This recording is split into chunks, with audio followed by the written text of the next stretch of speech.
Hi, everybody. I don't know what has happened to my intro, so I'll have to work that out and put it back in here. I may have done something when I was trying to put the temperature blanket in, and my intro seemed to have disappeared. So we'll get that back up and running.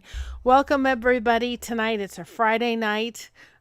Really haven't done much today, but just kind of relaxed and taking it easy today. Just been a cold day today. So, hi, Sandy. Been a cold day, rainy, a little bit on the warm side. So we've just kind of stayed in and relaxed, and I've crocheted today and just kind of taken it easy. So that's been our day. I'm coming on tonight because I want to talk about temperature blanket, but I want to make sure that when I'm doing it, that I'm doing it in a way that shows that. Crocheted today and just kind of taking that's me. Easy. It was just. Oh, stop it. That's been our day. There we go. Not you. My phone. Technology. Oh my goodness. Anyway, I want to make sure that I take it in the direction that we can make sure that we're doing it, because I think that it kind of goes into whether or not you're doing this temperature blanket. One thing that I found out is you have to be organized. There's things in life that we can just wing, and there's other things in life that we can't necessarily wing. And this was one of them that I had to make sure that when I started it, that it was planned out to some degree. I was always nervous to start a temperature blanket because I was it seemed like an overwhelming project, and it really did help to get organized so that I can make sure that I wasn't overwhelmed. Well, that's wonderful, Sandy. I hope that you like it. In the description below is the pattern that I used. And I found out that when I tried to do a single crochet, I tended to somehow add stitches or minus out stitches. And this was my way, after my third try of finding out different patterns or so forth, this was the best pattern I found out to make sure that I was keeping on track. Because when I was doing this pattern, you started off the beginning with 2 stitches and you ended with 2 stitches. So I knew that if I ended with 1 stitch, I was, welcome everybody, that I was going to make sure that I was, doing it correctly. I was check, and I didn't have to sit there and count my stitches. When you're doing 168 stitches and you've got to sit there and count every time, it can sometimes be overwhelming when you have to sit there counting 160 and make sure you're not adding stitches or taking away stitches. So this was what I found was my best way of doing the temperature blanket. But I think in life, we have to make sure that we're going to plan for every, there's sometimes we need to sit down and plan things. And this was one of the things that I planned. And I think that when you realize that in life, when things become overwhelming, sometimes if you stop and you sit and plan and you take them and you plan them out, they can sometimes be not so overwhelming and as intimidating as you first thought they were by just sitting them and writing them out. So you can see up here on my screen, I have a picture of the temperature blanket I did for my daughter and my son-in-law for their first year of marriage. So I started my temperature blanket as the date of 8/26 of 2022, which was their wedding day, going to August 26th of 2023. Now, my son-in-law loves orange, so I wanted to make sure that I included a blanket that had orange in it. My daughter likes green and blue and turquoise and stuff, and I was hoping for more turquoise, but there wasn't. But I did include that in there. And so I first found this online. And this was what I first went through as far as what the colors I wanted them to be. Okay. And ignore my scribble scratchel on there. So this was the colors I found. And I thought, okay, so then I went to Hobby Lobby. Yes, it can be daunting. But this pattern was almost bulletproof when it came to not messing up stitches. This is the colors I went, and people can criticize to go to Hobby Lobby, but that's where I had to go because that's where I had the most choices in colors. I did go to Joann's. I don't have a Michael's, and they didn't have a lot of color choices, so I ended up in Hobby Lobby. So this is what the original color started with as far as the temperature. So I went from there. This is what I ended up with, was this. Now, I did this on Canva. I will go ahead in the beacon, in the lighthouse beacons. I will place this in if anybody wants to do it. This is the colors I ended up with. Now, surprisingly enough, and we had a really bad storm last year, and I was sure there was going to be some, maybe a row of purple. There wasn't a dang on thing of purple anywhere in that blanket. It didn't get that cold. And so this is what I finished it. I made it out of Canva. You can see their wedding picture. And I just did this as a final sheet for them. And then I went to Walmart when I was giving them as a gift, and they had one of those, like, you know, notebooks, like, you know, with kids and you're presenting a presentation at school. And I used that and put all of them in so that they could be able to have like a log of all their temperatures. So that was my first, was deciding what colors I was going to use. And then I do a lot by computer because I can't, my hands don't work when it comes to writing. I went on to the internet and I just printed out calendars.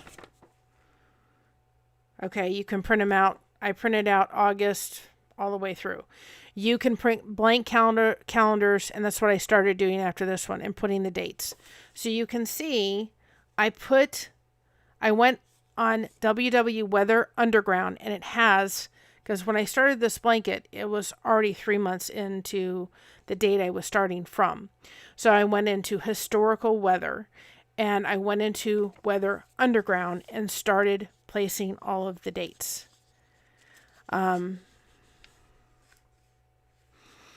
So I went through, and then that way I could go through Weather Underground and put all of the temps on here. And then they spent their honeymoon in Gatlinburg. So then I made sure that I put notations that this was their wedding date. This is when they went to Gatlinburg. And the only two variations I made was my daughter's birthday. I added that row for turquoise.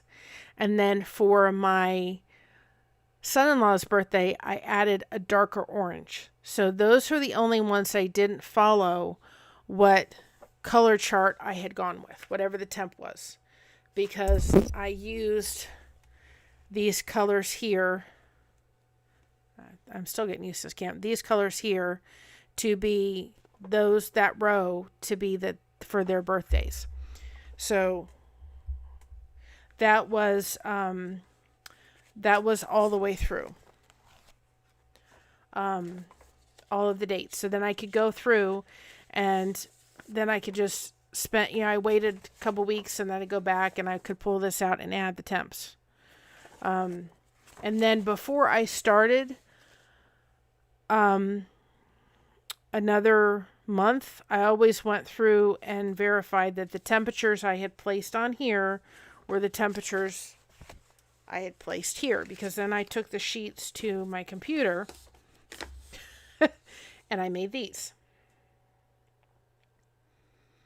And I made sure that whatever temperature was here, on here, verified what temperature was on that sheet. And then I could check off, you can see my checks over here, that I had done that row. Now, if I had made a mistake, I could go back on this sheet and go back and go, okay, I'm going back X amount of rows as I was tearing them out. And I did do that a couple times. I made a mistake and I'd have to tear 3 rows out so I could go back and know exactly where I was. I took white, and that was my dividing line for every month. So a new month started, I put white. That was the separation between each month. So the way this pattern works out, and I downloaded it, but you can go it in the description. I put where I got the pattern from, is I had this, is it almost looks like, to me it kind of ended up looking like a temperature, guide to some degree, is that you're following the rows kind of like, almost like this, up the way it goes. And I'll show you because I've got a blanket. When I gave it to them, I also put in this. And what I did with this was I took this and I put a sample of the yarn, because I don't think the colors did as justified. And I just went on Hobby Lobby and took a screenshot of each one of the colors of their yarn and placed it next to it. But I took a scrap piece of yarn and I just glued it. You can just use Elmer's glue, and I put each color down here and I put it in their book, along with this, which was the final one without all my check marks on it. And so that they can take a look at this in their little temperature book that I gave them and see exactly, what the temp was that day, and be able to have their guide and their key to be able to go back and look at the temperatures.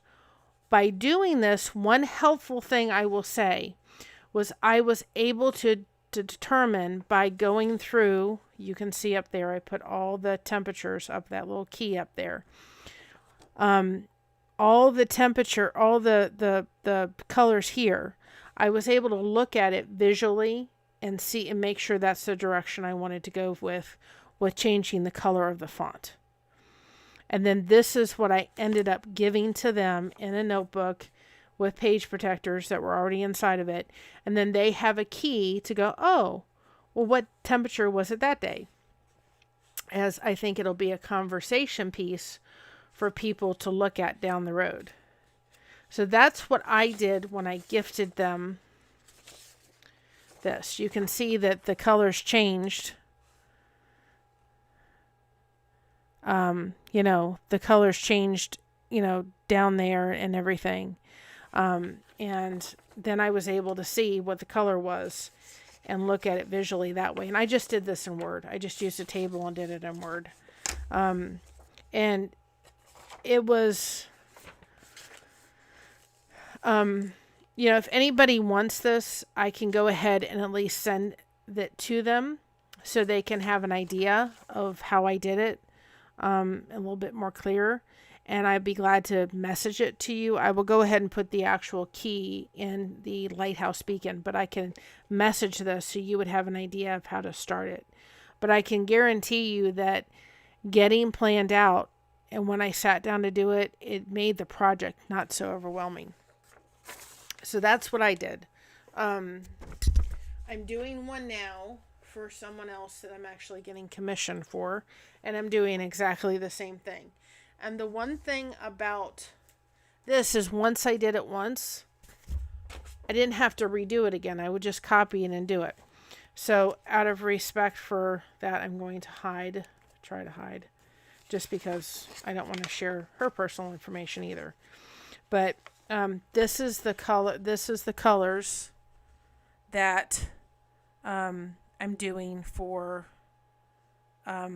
their temperature blanket.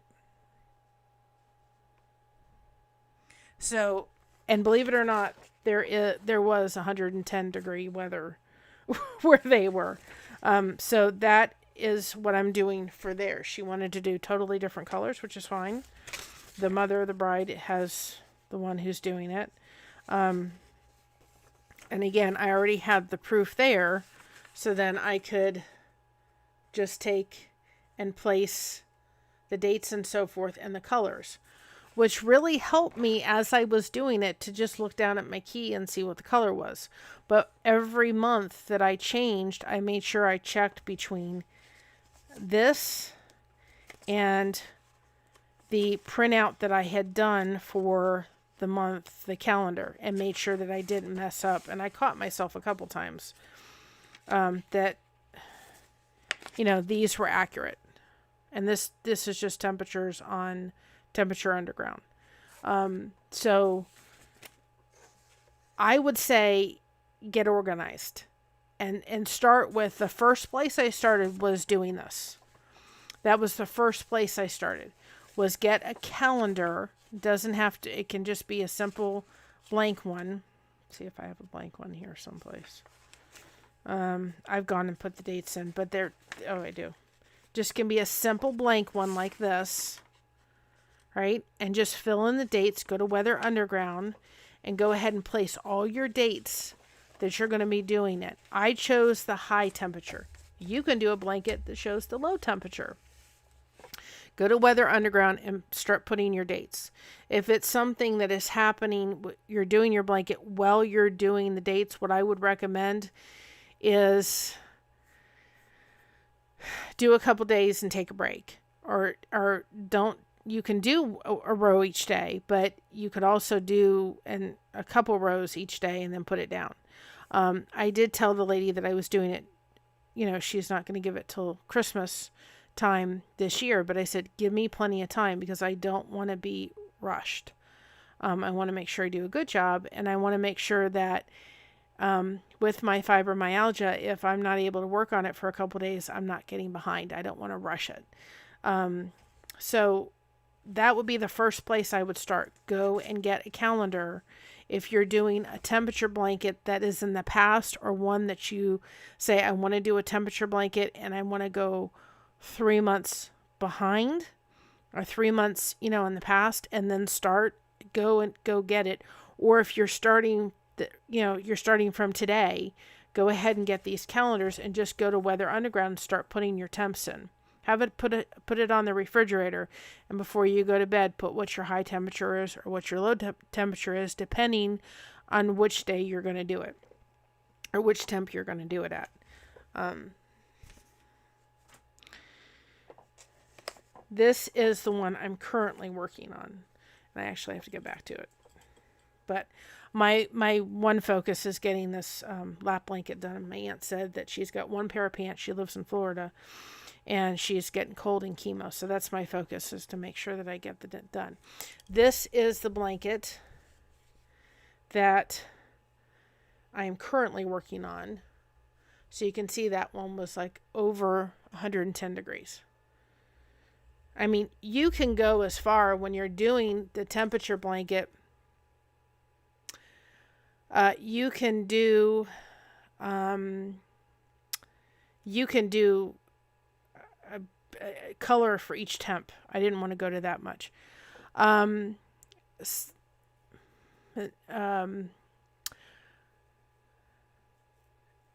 kind of stitch am I doing? I am doing a stitch. Let me see if I can show you. And I'm going to tell everybody, I'm going to do my best to pronounce names. I do have a learning disability, and I'm not ashamed to say it. And sometimes I think I was probably undiagnosed with dyslexia. And sometimes when I look at things, they don't always look. I'm going to try to figure out how to put the chat in with myself so everybody can see the chat. So I think it's Mountain Girl. Am I right? Did I get it right? Or Mountain Girl? I may not get it right. I might not get it right, but I will try. I will give it my hardest. If you can see, let me see if I can see this so I can make sure everybody can see it. It starts off with 2 stitches, okay? And the pattern is in the description below. Starts off with 2 stitches here. Then you're chaining 4. Then you're dropping down here and going to the row before. You see why I said that when you're looking at it, as best as I can, when you're looking at the pattern, you're kind of going, hard to do, isn't it? You need more than one hand, right? When you're going up the pattern, you're going like this, where you're starting, where's it? You see this here? This white is starting a new month. The next one over here is the next day, and then you're going back and forth and back and forth and back and forth all the way through. And so that's the way it looks. So I don't know if you can see that, but it's starting off with 2, then you've got a chain of 4, then you go downstairs, and you do the stitches here. Then you're going back to chaining 4. It is the easiest pattern, I will tell you. It is the easiest pattern. And I tried 3, and I wanted to tear my hair out. I thought, I can't do this. And it was one of the easiest patterns that I found because I didn't have to check my work all the time. I could do it and be on track. I did count my stitches, but it wasn't every 5 seconds. I think it's a Michael's temperature blanket, if I was correct. Now, I will say that she calls... I used a 5, and I'm going to show you this trick. I'm going to come on, but I won't show it tonight. But I used a 5mm hook, which I think she said to use. Did she? I can't remember. I forgot how many stitches it was. I know it was 185, I want to say.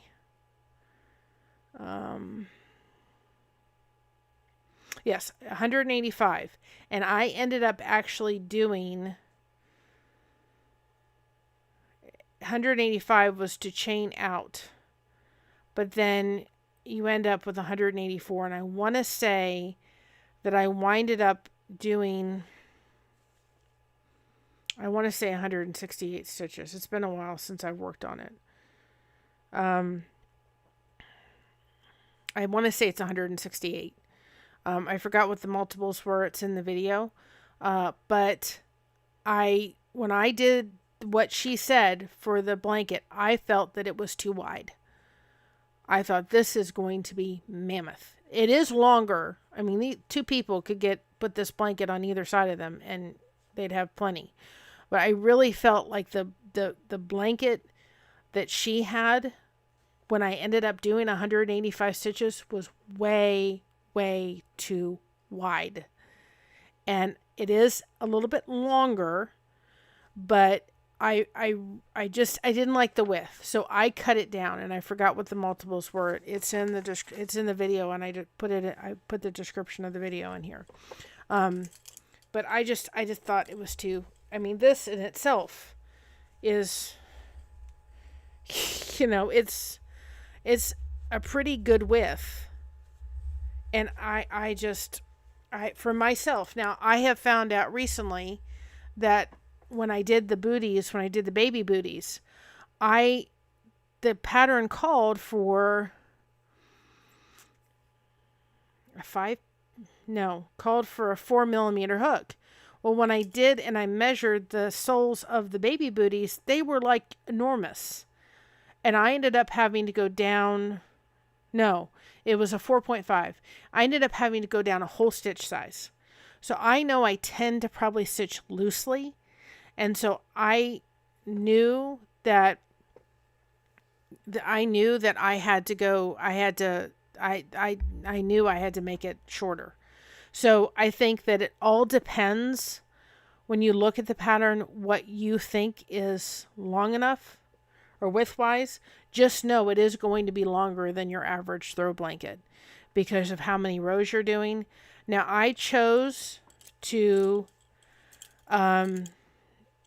you have all these ends.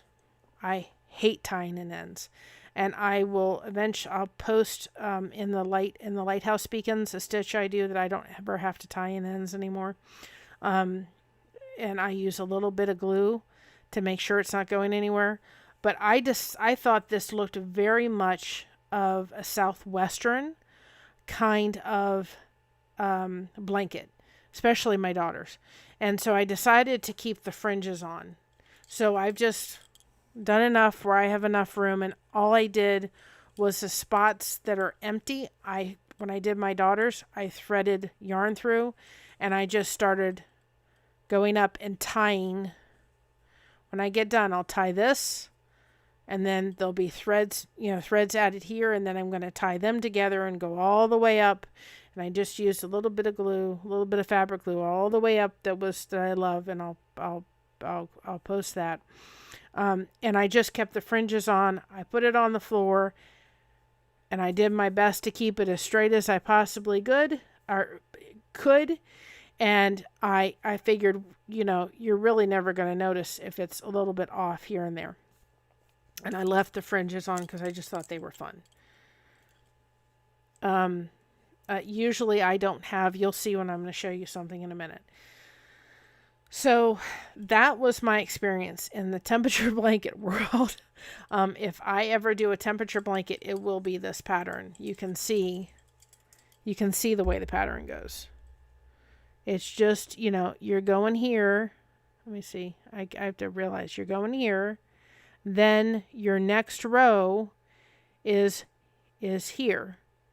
Then you're going here, and then here, and then back. It's almost like a zigzag, which is really cool because it ends up looking like a temperature.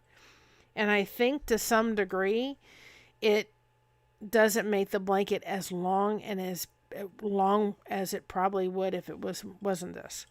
And I did the blanket without having to necessarily worry about getting my stitches wrong. Now, the lady I'm doing this for, she's messaging me and she'll say, okay, they're here now. Thankfully, my daughter and my son-in-law pretty much stayed where they lived, so I didn't have to do that. But she'll message me and say, oh, they were off here now. And so I'll edit that and I'll go into Weather Ground, look at the history, and find out what the temperature was for the time that they're there. So, you may want it for the thing you are, but what I'm doing it for is their first year of marriage. So she wants to add places that they have been and get the temperatures off of that. So my first thing to you is go and download a calendar, start putting the temperatures on the calendar. And then if people would like to have, a picture, go ahead and message me through the Lighthouse Beacons group, and I'll send it to you so you can kind of copy that if you want. And I just went in Word and used a table, and then I checked that, and then when I got done, and I just kept adding the numbers and stuff into Word, and then when I was going to give it to them, of course, I printed out a whole nice one that doesn't have all my little check marks on it. So that is my experience in the temperature blanket. You can go on Blessed to Crochet. I did start doing some videos within that on our Facebook page, and you can see the start and see how many times I started the pattern and I said, nope, ain't gonna work. And then I started another pattern. Nope, ain't gonna work. And then this was, I think, the third or fourth time, and I said, okay, this is the one I'm doing, and I'm not changing. I'm done. And me showing off the colors and so forth, I do have it in there. But I think the temperature blankets are very personable to the person that they're doing. And I think it's a challenge, and I'm so glad I did it because my daughter was just so impressed. I'm like, literally, there is, there's a temperature for every day that you've been married. And I said, just look at all the different temperatures and the seasons. There's the seasons in everybody's life, and some of them are, they're just the same thing, and then sometimes they heat up or they cool down, and look at all the seasons and the changes within it, and this is just the start of your lives together. And so I said, just don't forget that we all go through seasons, and we all go through times in our life, and just, we got to look back going, some days are really good and some days are really hard. And I said, look at all the different changes. And I said, I'm sure that I made a mistake somewhere in there. I said, but you know what? Look at all those stitches, because each one of those stitches were made with a lot of love and a lot of caring. And I said, they were there, and they're there for a plan and a purpose, and God certainly can use that. So there was a specific reason why I did, and I actually put the Bible verse on there that says to them, there is a time for everything and a season for everything active under the heavens, Ephesians 3:1. So that's what I did. when I gave them their temperature blanket. And I was trying to go to Walmart today and get the I've got to go get one anyway for this other one I'm doing. And I thought I wasn't up to it, so I didn't go. But there, you can get a binder. I like that. Where's the Waldos? I love that. I call my mistakes, where's the Waldos? I love it. I love it. You know what? There was my mom used to tell me that somebody did cross stitch, and offered to bring my cross stitch up one day. And she said that she purposely leaves a mistake in there because she doesn't want to be perfect. There's only one perfect. And, I think that you have to do your temperature blanket how you feel. Need to do it. Now, I brought this up today because this is what I've been working on. Like I said, my aunt is going through stage 4 lung and liver cancer chemo, and she's never cold. She's actually hot all the time. And so I brought this up because I wanted to show you all something before the yarn goes through. This is, I'm going to get rid of this right now. Let's see. Oops. Sorry, guys. I'm still learning this stuff. I don't think. Let's see if I can. I don't know if I can get rid of it. It may not allow me to get rid of it. Okay. Well, we're just going to keep it on there because there's a way I'm sure to get rid of it, but I'm not going to worry about it right now. I'm not going to worry about it. We'll just leave the picture up there. I didn't want y'all to get distracted, but you'll know. All right. So, anyway, this is the blanket that I'm working on. And if you go to the ice yarn review, you'll see affiliate links for the ice yarns that I ordered. So this is the temperature blanket. Now, she loves the beach. So I kind of tried to do that. Oh, I love that. My daughter has Native American in her. It is the path that allows the souls out to finish things. I like that. That's really cool. The Native Americans do that. That's really cool. Anyway, I kind of looked at it as the beach. If you look at it, started with the brown. It's just a corner to corner. And then this kind of reminded me of a sunset happening. And then you've got the beach water. Okay. And now I'm here. Now I tore this out up to a little bit ago. I tore that out because what it was doing was I was following this. And it actually was the brown. You can see the brown right here. And it was starting this row that I have the blue. And it was starting the brown. And I really didn't I kept looking, oh, it'll be fine. It looks like a beach wave. And I really didn't like it. And I thought, you know what? I don't need to follow a pattern. I don't need to follow it. If I want to use the blue from the outside of here next, then that's what I'm going to do. So what I'm going to do is I'm going to use the blue similar to the way that I did this part. This blue. And then I'm going to go back to this cake of yarn and I'm going to start here, almost looking like you've got the sky or something like that, kind of similar to this part. So I thought, you know what? I didn't like the brown. It just didn't look right. So my thing to you is, you don't have to, if you've got a cake and you're not liking how it looks together.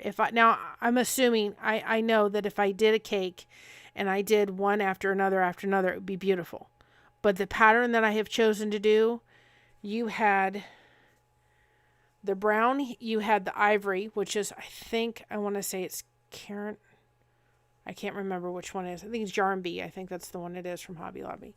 It had brown and it had this ivory, and then it went back to brown, and and then it was this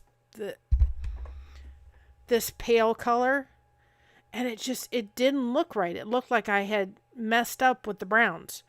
So I thought, you know what? I'm going to tear it out and put the blue there. And then, because I'm going to make this, I think, 48 inches by 60. So it's just going to be a lap blanket. It's not going to be a full blanket. So I'm like, I'm just going to do the blue next. Because I want to make sure that I get blue. Because she likes pink and blues and stuff like that. So I thought, I'm just going to tear it out and put the blue there. And so if I don't follow the cake exactly how they have it, it's okay.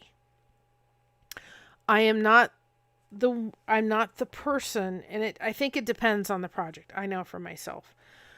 I know that there's people that color control they have to color control it, and that's fine. It's not me. And I think it depends on the person, and it depends on the project. I'm trying to find it here. Let's see. Where is it? We'll figure it out, y'all. Won't we?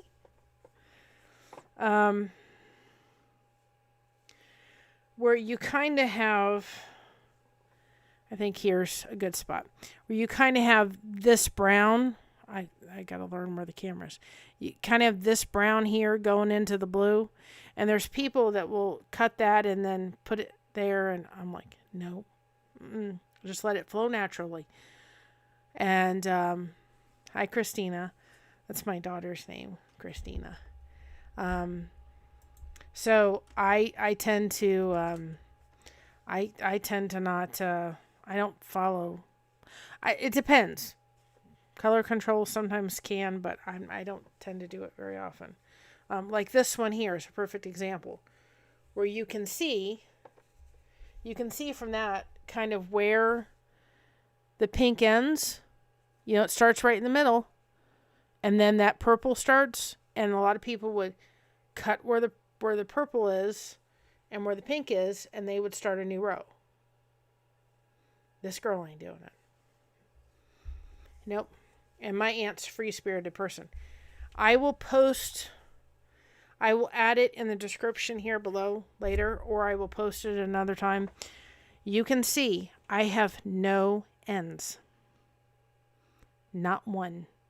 I do not. The worst thing, there's people that love to tie in ends. It is not this girl. I despise it. There's not one. I'm trying to learn here. Let's see. You can see it right here. Can you see? There's not an end. What I do is yarn fuzz. Yarn fuzz. There's I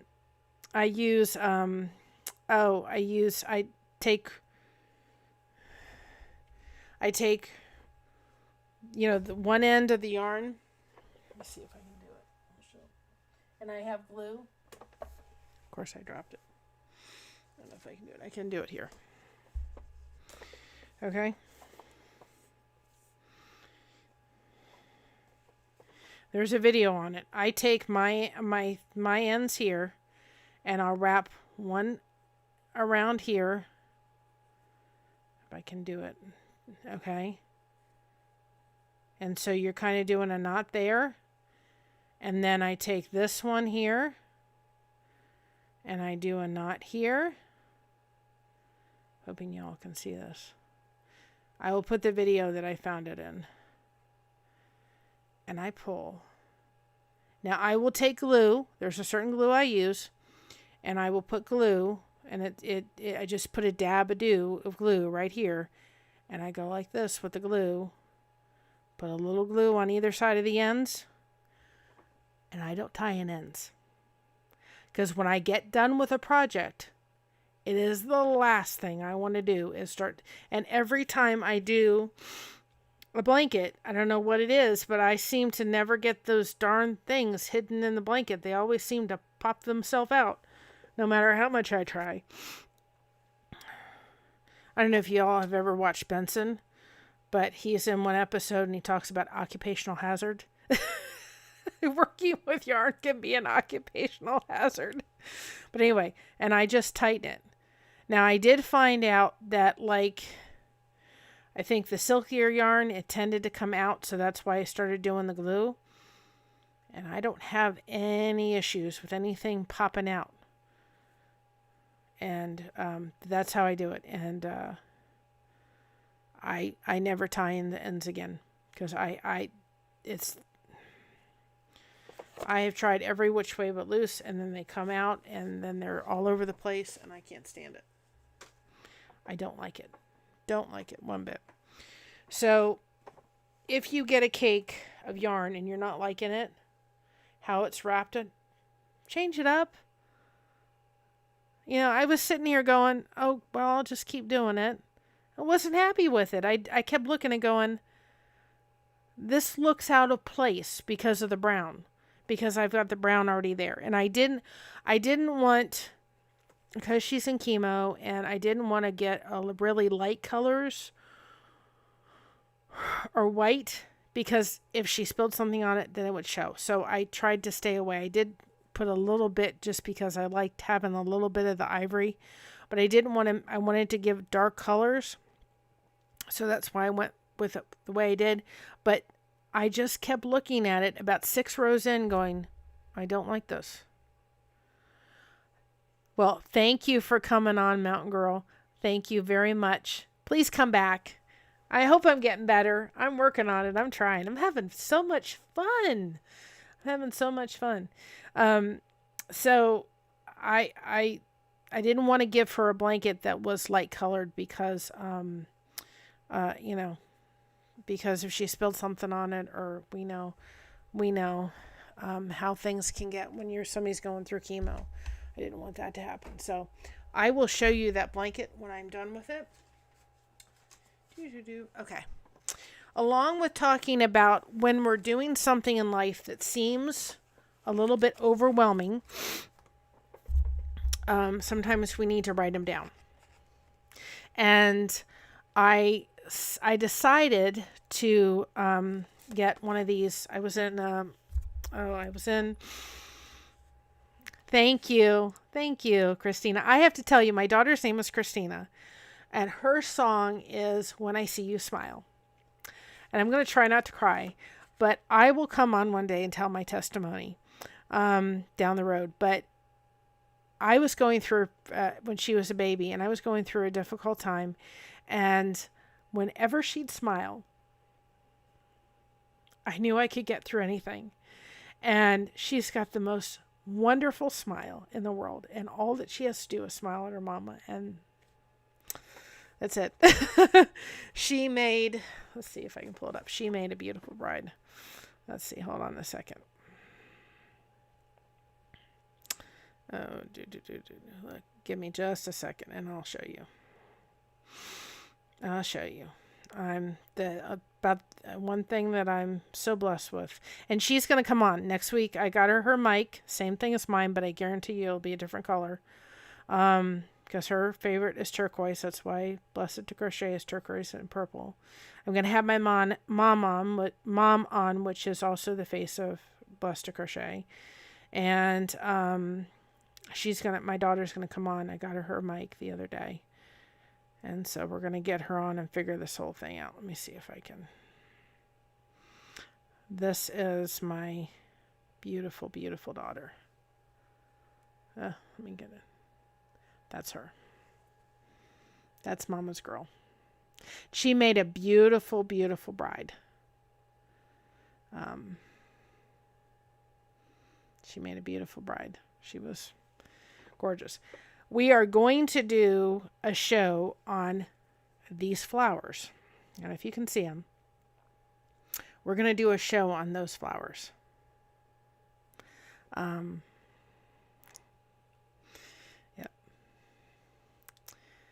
We are going to do a show on those.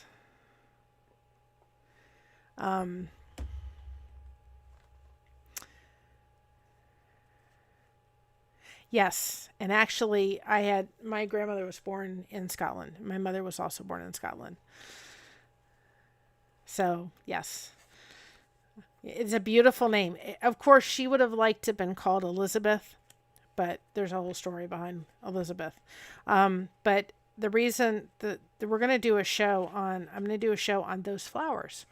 I did those flowers amongst her wedding party flowers, corsages, boutonnieres, and several different, you know, wedding flowers or potted plants and something. And the reason why I want to do it is not necessarily focus on them, but I want to focus on the fact that I didn't think I could do it. I didn't think that I could do it. I mean, it was pretty intimidating to know you're going to be the one making all those bouquets and all the boutonnieres and the corsages. I didn't think that I could do it. And I ended up surprising myself. And I got a lot of people at the wedding that said, you need to do this professionally. They're absolutely gorgeous. And so I think that it's a story to be told that sometimes we need to just do it. And I saved so much on my daughter's thing. Well, I will be on the boat too, Sandy. So thank you for coming on. I hope I helped. Again, if you need any of the things that I showed so that it can direct you in the right direction for the temperature blanket, then please send me on. I will definitely be on the boat in a little bit. And I will actually be having my dinner shortly. But anyway, I'm going to be talking about the fact that sometimes you need to just do it. And I got so many compliments. But when we're talking about organizing and when things in life seem so daunting, if we don't sit down and organize them, sometimes they're not as daunting and overwhelming as they can be when we have sat back and organized it. So when I was at the good old Dollar General, I picked this up and I have started to plan topics in here that we're going to do. It's already starting to be placed in here. And then I got a notebook. And I was actually in the car with my mother the other day. But that's what everybody told me. They looked professional. I got roped into doing the same for my friend's wedding. Christina's saying, and you're right, it's quite daunting. I think it's a great subject. It is, because I didn't think I could do it, but my focus wants to be on sometimes you can surprise yourself and do things you don't think you can do. And sometimes you have to just try. And I think if somebody's not too familiar with solo wood flowers, and I have some left over, they're a great alternative to real flowers, and they're still natural. And my daughter still has her bouquet. She still has her bouquet from that day. But I started writing down topics. Now, I was in the car driving to go see my daughter yesterday with my mom, and I said a topic in the car. Do you think that I remember what that topic was? No. I'll probably remember it about 3 o'clock in the morning. Still don't remember what it is. So I thought, you know what? I'm going to start. If I come up with a good topic, it's going in my phone. But I've started to put things in here so that I know what we're doing. Tomorrow, I'm going to try to come on, and we're just going to have, tomorrow night, I will continue working on my blanket for my aunt, maybe pull out my temperature blanket. Just a Saturday night chat. PJ, come in your PJs, bring your snack, cup of coffee, or your favorite beverage, and we can just chat and talk and crochet or whatever you do as far as a craft or something like that. My daughter, I'm going to try to get her on. She has to work a little bit more than more next week, so she may not be able to.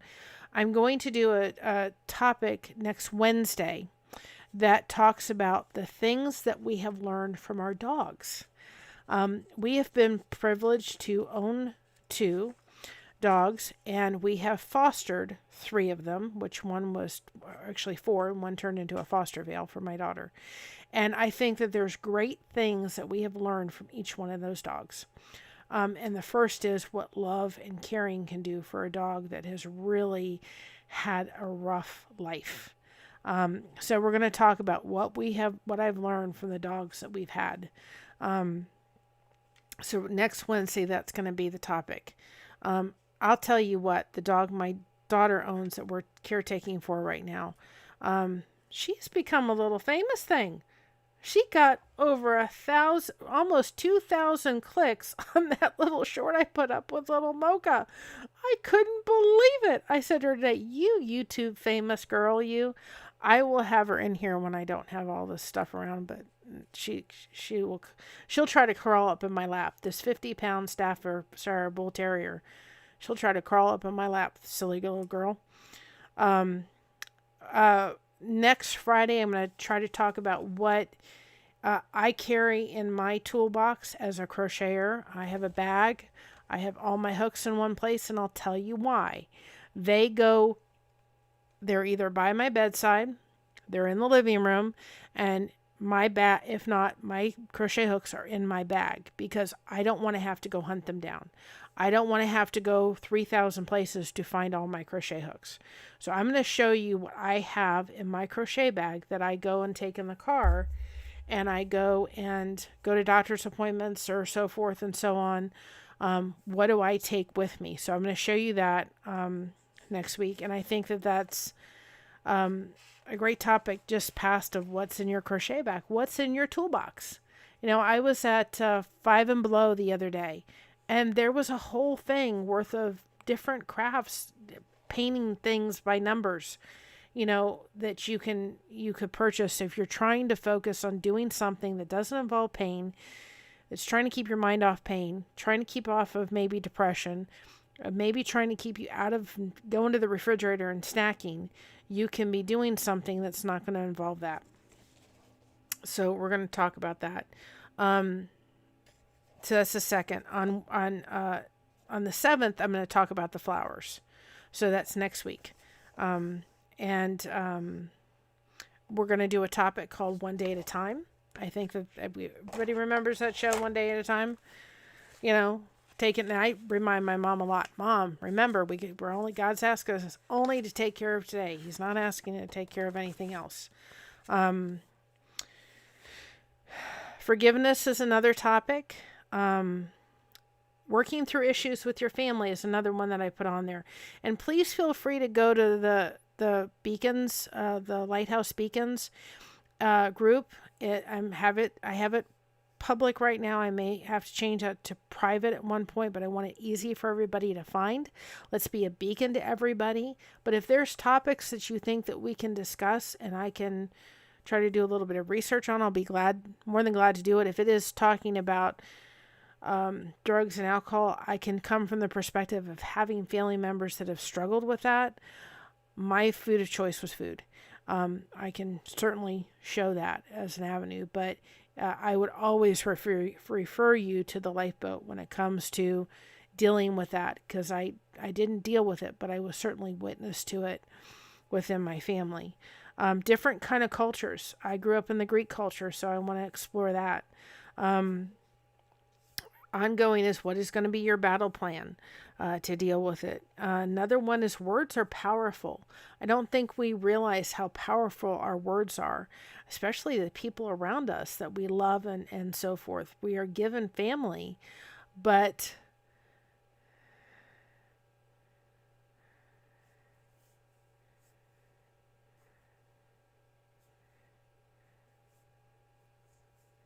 oh, that would be great. Christina says, I'm a jeweler and would love to do a Maker's Gone Maker Live series on my YouTube and go through things like what are your favorite tools? Would you love to have you on? I'd love to come on.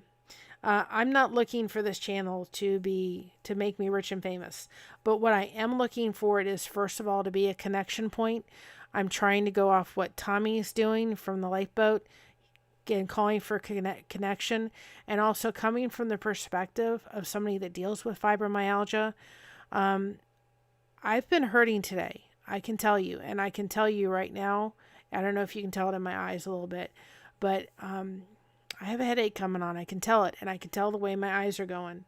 They just kind of get, the light tends to bother them sometimes, and I'm just going to push through it.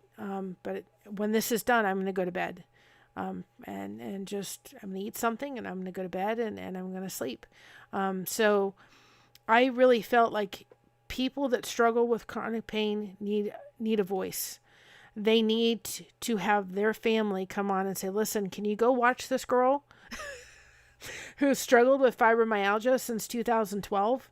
And I literally had to, and in a couple videos back, I talk about my fibromyalgia journey and how mad I got that I was diagnosed with it, and it totally changed my life. It made me go, you know what? I couldn't do anything today. I really had to kind of take it easy. And, and what kind of day am I having? I don't plan on days anymore because I don't know what tomorrow is going to bring. I could be having a real good day, and I could be, you know what?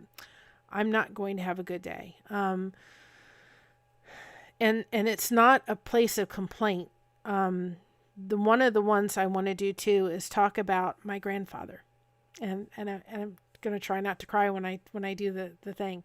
I had an amazing grandfather. He was actually called my papu, which is grandfather in Greek.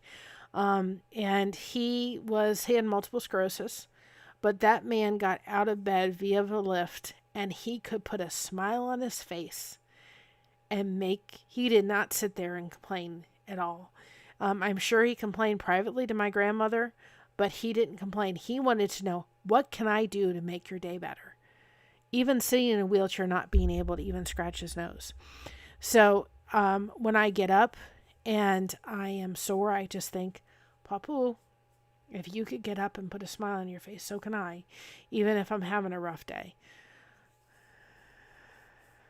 Yep, there's not enough content, Christina. I totally agree. There's not enough content about it because people want to sit there and say to you, oh, it's just in your mind. No, it's not. It is no way, shape, or form is it in my mind. I really wish it was. And fibromyalgia just doesn't go to pain. It goes with anxiety. It goes with panic attacks. It goes with insomnia. It goes with, migraines. That is one of the things I'm like, I don't know when it's going to happen. I can tell you if I'm in pain, and I will tell you I'm so thankful to Captain Tommy in the lifeboat because I finally figured out why he was doing it. It finally made sense. When I'm hurting, I will get really, really, really cold to the point where you have to put 5 or 6 blankets on top of me and I will be shivering. And the reason is because my body's working and it's taking energy in order to be able to deal with the pain. And then it takes me about 2 hours to lay still and recoup from that, get my body to warm up. And then I'm like, okay, now I can move on. And sometimes I fall asleep and sometimes I just lay there. But I've had doctors who've not been able to tell me, that's what you're going through. Well, that makes perfect sense. My body's working. It's hurting. So I need to take my medicine. I need to lay down and I need to stop moving. And every doctor wants to sit there and tell me, you need to move. Well, yes, I know I need to move, but not when I'm going through one of them. I fell one time. My daughter was about 5 years old. And I'll never forget it. And I said to her, Christina, she was in the shower. And she was fine. I said, I'll be right back. Mommy has to go out and get your leotard. She was going to go to dance practice. And I said, I'll be right back. And I knew she was safe. She was in a bathtub. She was in a shower. She'll be fine. Well, she came out looking for Mom. I was just running to the garage, out in the laundry room real quick and running back. And she came out in her wet little self and dropped water on the tile floor. I didn't see it. And I went down like a skating rink. And all I heard was crack. And I thought, oh my gosh, what have I done? Well, I had broken my tailbone, unknown to me at the time. So my daughter's in the shower. And it was so cute. It was really cute. But I said, she brought me a phone book to put underneath my head. And I had to call my mom at work. And I said, I can't get up off the floor. She had to leave work. We had to call the paramedics. But I went to this doctor one time and he said to me, the doctor that I saw, and they said it was the cleanest break they'd ever seen in a tailbone. And the doctor said to me, well, people in your condition. I was like, okay, this is not going to be good. People in your condition. They tend to like to have a bath. And all I could think was, you want me to lay in a bath with my tailbone broken? You've got to be crazy. And I just looked at him and I said, sir, I'm not trying to be dishonest to you, or not dishonest, but rude in any way, shape, or form. But it took 3 paramedics to get me off the floor because I couldn't move past, my tail end. I said, it's going to take 10 to get me out of a bathtub. And the last thing that I want to do is lay in a bathtub, on a hard thing. I couldn't believe it. I was just saying, you got to be kidding me? You want me to go lay in a bathtub? Oh, I couldn't do that. I was like, there was no way. Um, and I had a friend of mine who said, yeah, I broke my tailbone twice. And I'm like, once was more than enough for me. And I never want to experience it again in my life. But I can tell you it's a great weather monitor sometimes because I know when the weather's going to turn. But I couldn't believe you said that. I think another great topic would be talking about TV shows. I thought about it today. I have probably watched, I don't know how many people like Benson. I like watching a lot of the old TV shows. But why don't we go back and watch some of the old time shows that we know them by heart. Benson is something I can watch and I know the characters, I know the heart, I know sometimes the words, and I can just sit there. But it's something about that nostalgia. It brings you back. It's something that's familiar. And my husband goes, you watching it again? I'm like, yeah, I sat and watched it. I love it because it was such a funny show.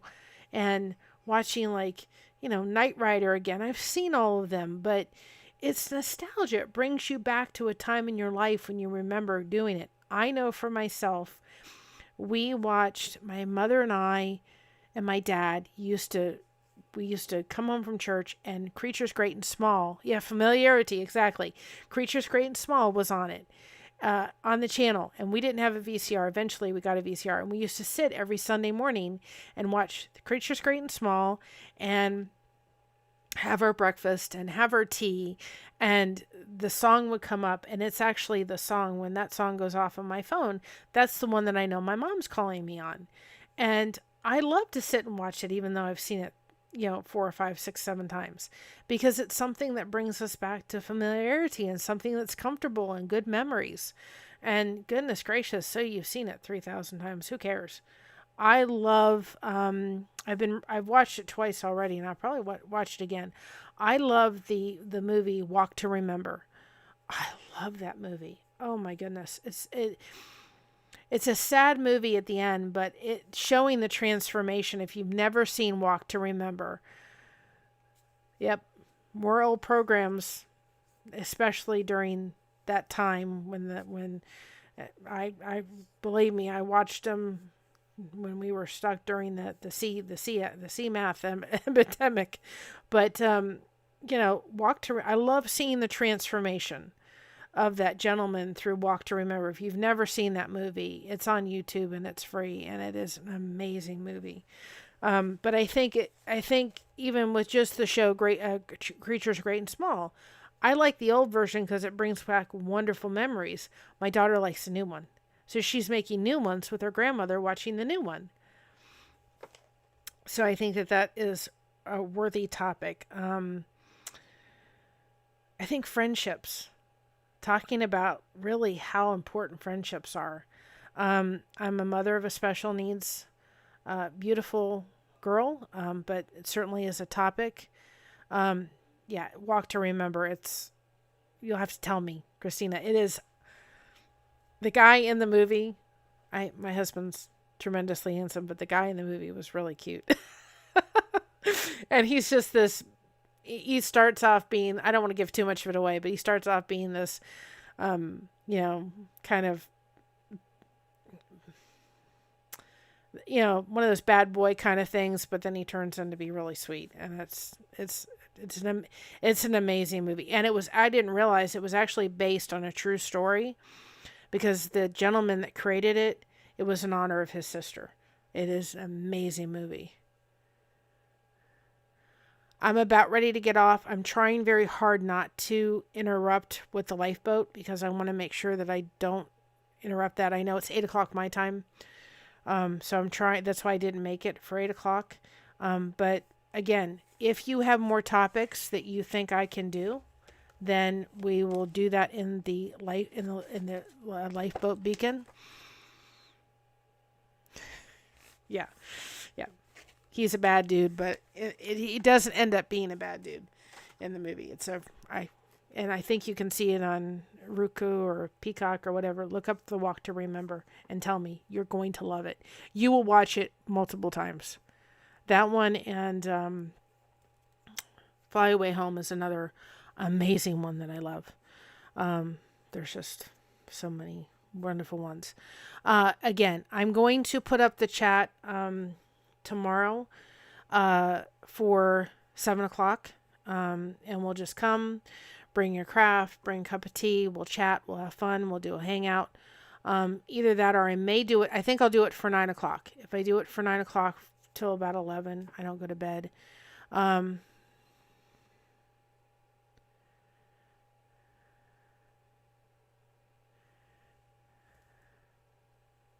Yeah. But maybe do it for 9 o'clock. That way I don't interrupt the lifeboat, and we can do 9 o'clock and just come on for a couple hours. Please be realizing that if for some reason I'm having a rough time, I will put it in the comments chat. And again, if there's any channels that I can come on, I'll be more than glad to come on. I will be more than glad to come on and talk about where I'm focused, where we're focused on this channel. And mine is, I don't care what craft you do, and it doesn't have to be a physical craft in order for you to not have to deal with pain. I don't care if it's craft sticks at the Dollar Tree. I don't care if it's painting in numbers. I don't care if it's organizing something at your church. What have you. There's something that you can do in order to not have to deal with pain, and get your mind off of it, and having people understand it. So I'm going to leave with this. I'm going to enjoy the lifeboat too, and I'm going to go have my dinner, and I'm hoping that this headache will just stay where it is. It's manageable right now, but sometimes the manageables don't always stay manageable. There is a time for everything and a season for every activity under the heavens. Ecclesiastes 3:1. So have a good night. I will put up a thing in a stream for tomorrow at 9 o'clock, and we'll come on in our pajamas, and you'll see a little picture of my daughter in the cutest little lamb suit when she was a baby.